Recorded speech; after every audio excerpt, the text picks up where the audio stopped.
रात के करीब 12 बज रहे थे। घने जंगल से घिरी उस सड़क पर रीमा अपनी स्कूटी से घर लौट रही थी। उसका मोबाइल नेटवर्क चला गया था और हवा में अजीब सन्नाटा था।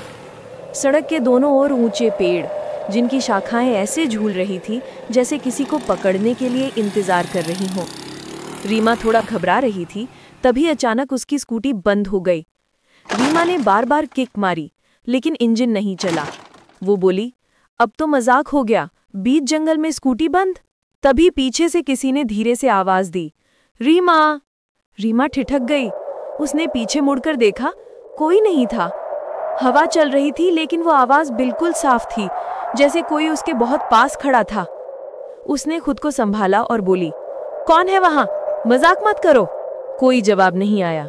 वो स्कूटी छोड़कर सड़क पर चलने लगी। थोड़ी दूर गई तो उसे एक पुराना घर दिखा। टूटी खिड़कियां, दरवाजे पर काई जमी हुई। घर के अंदर से धीरे धीरे एक रोशनी टिमटिमा रही थी। वो डरते हुए पास पहुंची और तभी वही आवाज दोबारा आई, रीमा, अंदर आओ। उसकी सांसें तेज हो गईं। कोई मुझे जानता है, उसने सोचा। रीमा कांपते हाथों से दरवाजा धकेलती है। अंदर धूल भरा कमरा, दीवारों पर पुराने फोटो टंगे हुए। मगर एक फोटो देखकर उसका दिल जोर से धड़क उठा। उस फोटो में वही थी, रीमा, और साथ में एक और लड़की जो बिल्कुल उसकी जैसी दिख रही थी, बस चेहरा थोड़ा फीका और आंखें लाल। पीछे से आवाज आई, बहुत साल हो गए रीमा, अब तो पहचान लिया होगा ना मुझे। रीमा ने पलटकर देखा, वही लड़की, वही चेहरा, पर वो इंसान नहीं थी।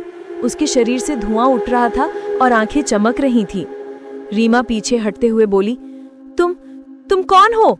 वो धीरे से मुस्कुराई, तुम्हारी जुड़वा बहन राधिका, जिसे तुम 5 साल पहले छोड़कर भाग गई थीं, याद है?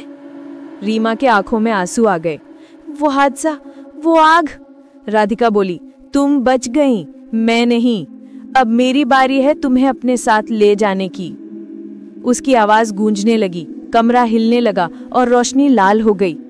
रीमा चिल्लाई, नहीं, मैं मरना नहीं चाहती। वो दरवाजे की ओर भागी, लेकिन दरवाजा अपने आप बंद हो गया।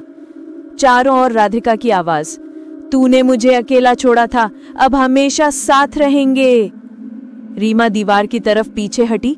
अचानक उसका पैर किसी चीज पर पड़ा। वो एक राख से भरा बर्तन था। जैसे ही बर्तन गिरा, राख उड़कर राधिका के शरीर से टकराई और वो चीखते हुए धुएं में गायब हो गई। कमरे में सन्नाटा छा गया। रीमा धीरे धीरे बाहर निकली। सुबह की पहली रोशनी पेड़ों से छनकर आ रही थी।